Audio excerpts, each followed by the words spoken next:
So, lads, the new salary cap structure and the new salaries could change everything in the WNBA sooner than we think. It could change it all way sooner than we think because we're now at the stage that they like these players are going to get paid so much money, and not only are the players going to get paid so much money, we're also looking at a situation where the players that are currently on rookie deals are getting paid a third of a minimum salary. Like, there's not, like, we heard it from Dejanay. These players have signed their contracts. There's a reason why nobody kept their salary going in.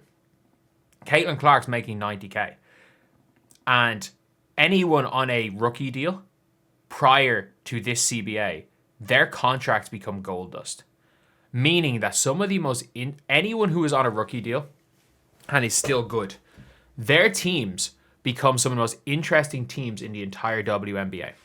So there are some teams right now that are literally looking like game-changing level teams. And people don't understand the teams. Everyone's like, oh, the Vegas Aces are going to repeat and this and that. And I'm like, what happened with the Vegas Aces is not going to happen again. Because what did the Vegas Aces have? They had a lot of players willing to take pay cuts over the years. They have had players willing to take pay cuts over the years. And the reason why is that, let's be real, you got paid $100,000 for playing for the Aces. And what were the pay cuts they were taking? They were taking pay cuts of, say, instead of 100k, they would take 80k. You'd lose 20k, you gain 100k. And worst case scenario, okay, yeah, the Aces are good. There's a lot of brand deals that come with that. We'll take pay cuts. Sophie Cunningham's a prime example. She could have easily gotten, if she had hit the open market, she could have gotten 180 to 200k. Instead of getting 180 to 200k, Sophie Cunningham instead went and got took a 100k contract. And with that 100k contract was the reason why the Indiana Fever were able to keep her and keep her under the salary cap. But now you're not going to see people taking that percentage cut. Like you could take a 40% cut to your wages, to your salary, and it would only be 80 grand. And you could make up for that in other ways, like Sophie Cunningham off the court with the Phoenix Mercury or off the court with the Indiana Fever. So you can make up for taking that huge pay cut. You were able to make up for all of it, and it wasn't completely detrimental. But now, nobody's going to take that same percentage cut. You're not going to see anyone taking a 40% cut on their salary, because taking a 40% cut on your salary, if you're a max contract player, and to take a 40% cut on your salary, is literally going to be the difference between you making $1 million and is 400k difference. Instead of an 80k difference, it's a 400k difference, which is a seriously big difference.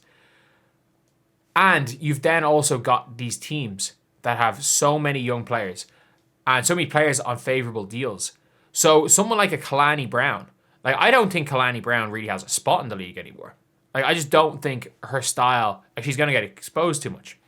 But at the same time, another point can be made with Kalani Brown is that her contract of 100k is like the steal of steals. It's the steal of steals.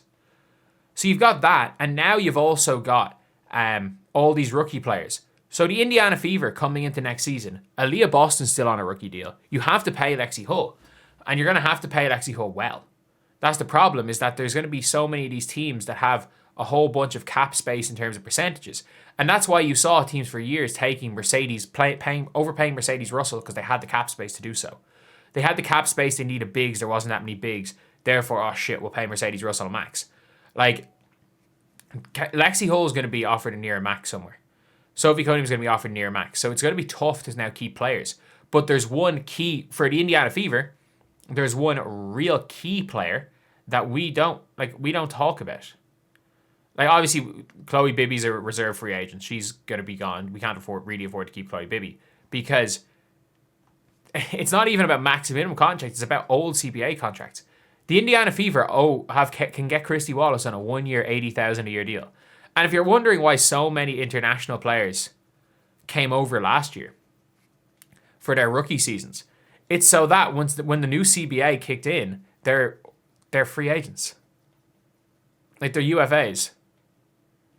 And that's the thing where it's like, if you're a UFA, you can get paid what you're worth. You don't have to take a rookie scale deal. You don't have to be a 4-year deal. It was just that obviously Leo Fibish was never came over and was never cut. So she was on that 4-year deal from New York. I think Maureen Foto and Raquel Carrera are the same. Whereas if you guys look at, for example, a Janelle Solon, she went undrafted, so she ended up being a free agent, took the minimum for a year, and then all of a sudden she's making good money. She's starting to make really, really good money in the WNBA starting from next year, and she's going to be in Project B too. But the Indiana Fever of Christy Wallace. Christy Wallace at $80K is a steal. Michaela Timpson is a steal. Like, an absolute steal of McKay and Christy Wallace. The most interesting team in the WNBA is the Dallas Wings. The Dallas Wings, under rookie contracts next season, have Paige Bueckers,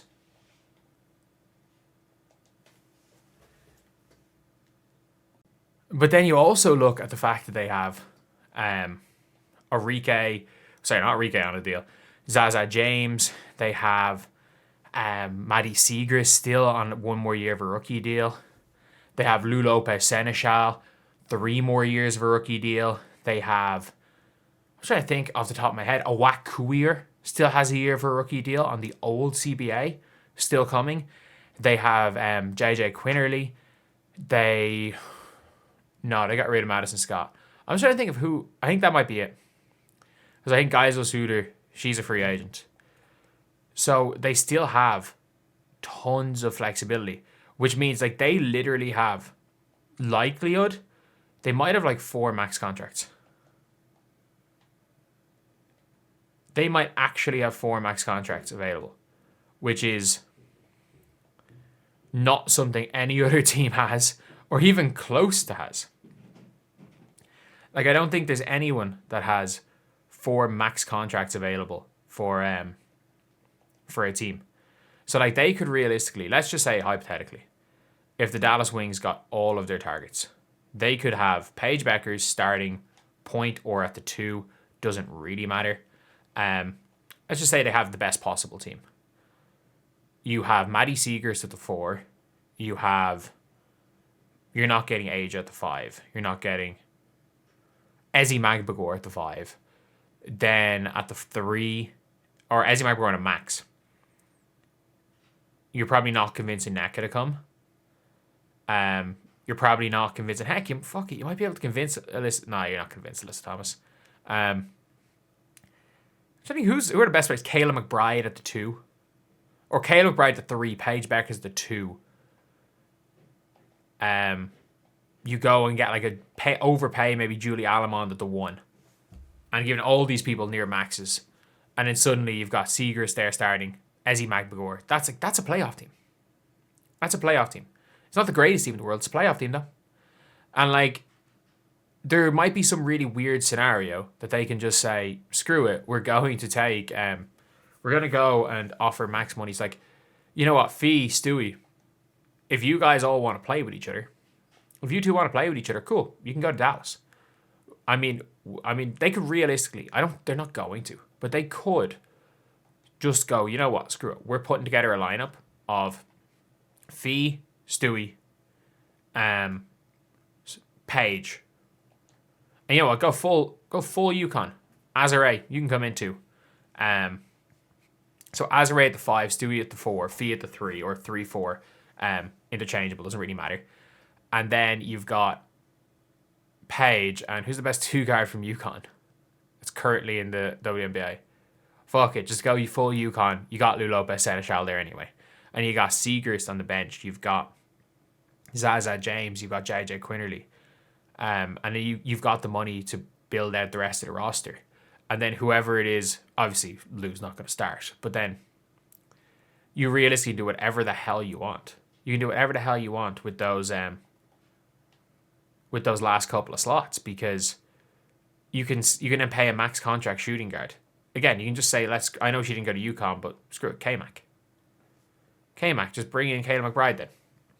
So you could have, realistically, a starting lineup of Azare, Stewie, Fee, Kayla McBride, Paige. Which is not going to happen, but that's what could happen with the Dallas Wings. Teams that are going to really struggle are the Vegas Aces.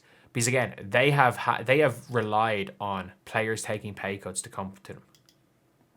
Like, that's something that has been happening a lot, is the players have been taking pay cuts to go to play in a, and websites down, players have been taking pay cuts to go and play for the Aces.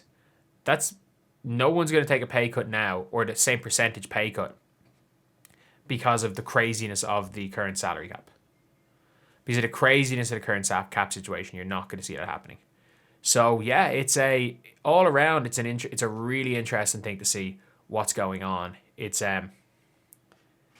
really interesting to see how a team like the Aces are going to survive. Because I think any team that have good young players, hopefully the website starts to work again, but any team that has good young players has good young players. Any team that doesn't is screwed.